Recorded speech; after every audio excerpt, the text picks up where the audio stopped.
বন্ধুরা আমার, আমরা বহুকাল ধরে বলেছি এই সরকারের হাতে বাংলাদেশের স্বাধীনতা সার্বভৌমত্ব নিরাপদ নয়। ওনারা নাকি বলেন সিন্ডিকেটকে নাকি ধরলে বাজারের দাম আরো বেড়ে যাবে।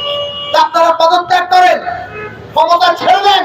যে সিন্ডিকেটকে এই সরকারি কলে বসিয়ে রেখেছে, বাণিজ্য মন্ত্রী দেখলাম 1 লক্ষ পরিবারে কার্ড বিতরণ করছেন, কিন্তু টিসিবির ট্রাকে অতি দ্রুত মাল শেষ হয়ে যায়। 2 মাস হলো ক্ষমতা নেই, 15 বছর ধরে আছে। পুরো দাম বৃদ্ধির মাধ্যমে জনগণের পকেট থেকে টাকা হাতিয়ে নিচ্ছে। তো এনারা তো মুক্ত বাজার অর্থনীতির কথা বলেন, কিন্তু বাজার তো মুক্ত হয় না, বাজার তো মুক্ত থাকে না। এনাদের বাজারে একচেটিয়া কোম্পানি, তারা একচেটিয়া আধিপত্য তৈরি করে, সিন্ডিকেট তৈরি করে। যারা মিলে সিন্ডিকেট তৈরি করে তার মধ্যে আবার একজন মিলে সবার উপর প্রভুত্ব করে। আজকে সেই কোম্পানির নাম বাংলাদেশের সবাই জানে। সরকারের অত্যন্ত ঘনিষ্ঠ, কোলে বসিয়ে রেখেছেন, নাকি ওনারা ওনাদের কোলে বসে আছেন। সেই এসারম কোম্পানি এখন পুরো বাজারের উপরে কর্তৃত্ব কাজ করে। রাষ্ট্র তাহলে আছে কেন? সরকার তাহলে আছে কেন? ওনারা নাকি বলেন সিন্ডিকেটকে নাকি ধরলে বাজারের দাম আরো বেড়ে যাবে। আপনারা পদত্যাগ করেন, ক্ষমতা ছেড়ে দেন। সেইটা তারা ছাড়বে না, কারণ আসলে এই সিন্ডিকেটকে লালন পালন করে ওনাদের কোলে বসিয়ে অথবা তাদের কোলে বসে ওনারা পুরো ভাগ বাটোয়ারা দিচ্ছেন।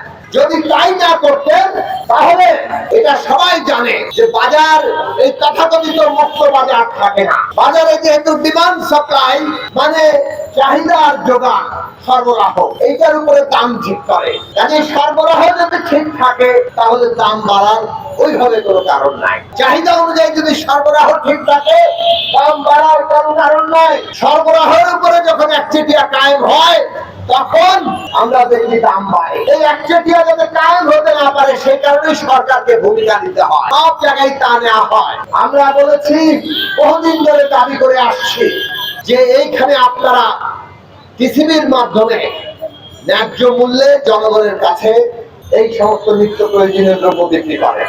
ওনারা করছে, একেবারে করছে না তা না। মানুষকে তো দেখাতে হবে যে টিসিবির মাধ্যমে আমরা বিক্রি করছি। বাণিজ্য মন্ত্রী দেখলাম 1 লক্ষ পরিবারে কার্ড বিতরণ করছেন, কিন্তু টিসিবির ট্রাকে অতি দ্রুত মাল শেষ হয়ে যায়, তারপরে মাল আর পাওয়া যায় না, মানুষ লাইনে থেকে যায়। এই হচ্ছে বাস্তবতা। তার মানে ওই সরবরাহে এমন একটা অবস্থা তৈরি করা যাতে করে একচেটিয়া কোম্পানিগুলো বাজারে এই কৃত্রিম অবস্থা তৈরি করতে না পারে।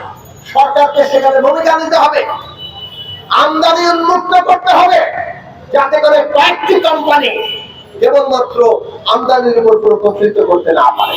15 বছর ধরে ক্ষমতা আছেন এবং এইভাবে কয়েকটি কোম্পানির উপরে সমস্ত আমদানির কর্তৃত্ব তারা ছেড়ে দিয়েছে। আজকে সে বলছে একদিনে বাজার নিয়ন্ত্রণ করা যায় না। আপনারা তো একদিন ক্ষমতায় নাই, 2 মাস হলো ক্ষমতায় নেই, 15 বছর ধরে আছে।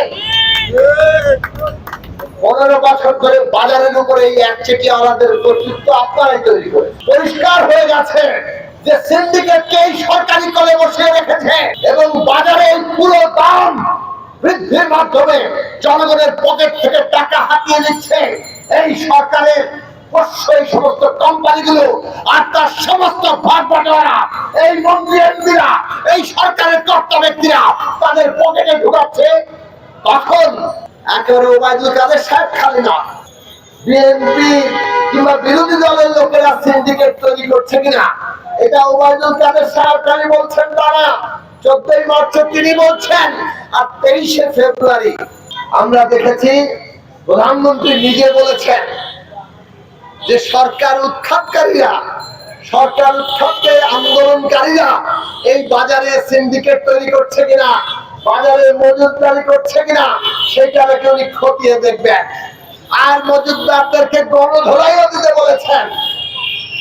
আজকে বাংলাদেশে আমাদের সব চিত্র পরিষ্কার হয়ে গেছে। তারা নিজেরাই যেহেতু সিন্ডিকেট, এখন বিরোধী দলের উপরে সমস্ত দায় চাপিয়ে আরেক দফা বিরোধী দল দমনের হাতে আপনারা তৈরি করতে চায়। এত বড় প্রতারক আর কোনদিন এই দেশে ক্ষমতায় আসেনি। কারণ এরা প্রতারণার সর্বোচ্চ পর্যায়ে পৌঁছেছেন।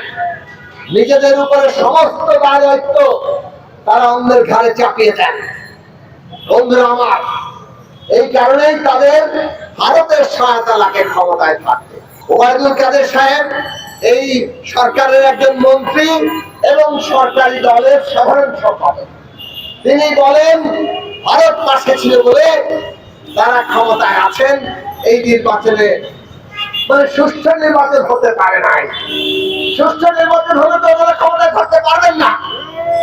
একটা ভোট চুরি, একটা একতরফা দাবি নির্বাচন লাগবে, নাহলে মধ্যরাতের নির্বাচন লাগবে, নাহলে বিনা প্রতিদ্বন্দ্বিতার নির্বাচন লাগবে ওদের ক্ষমতা রাখবে। আর সেই ক্ষমতায় থাকায় ভারত পাশে ছিল। তাহলে এখন আমাদের পরিষ্কার করে প্রশ্ন করা উচিত, কি দাসখত ভারতকে লিখে দিয়েছেন যে ভারত আপনাদেরকে এইভাবে ক্ষমতায় রাখে? বাংলাদেশকে আপনারা কি পরিমাণে বিক্রি করেছেন যে ভারত আপনাদেরকে এইভাবে ক্ষমতায় রাখে? বন্ধুরা আমার, আমরা বহুকাল ধরে বলেছি এই সরকারের হাতে বাংলাদেশের স্বাধীনতা সার্বভৌমত্ব নিরাপদ নয়। আজকে এখন তারা নিজেরাই প্রকাশ্য ঘোষণা দিয়ে বলছে আমরা এই দেশের সার্বভৌমত্ব, এই দেশের মানুষের অধিকার মর্যাদা ওই ভারতের হাতে আমরা বন্ধক দিয়ে দিয়েছি। এরপরও তারা ক্ষমতায় আছে, কারণ আমরা এখনো রাজপথে নেমে জনগণের ঐক্যের উপর দাঁড়িয়ে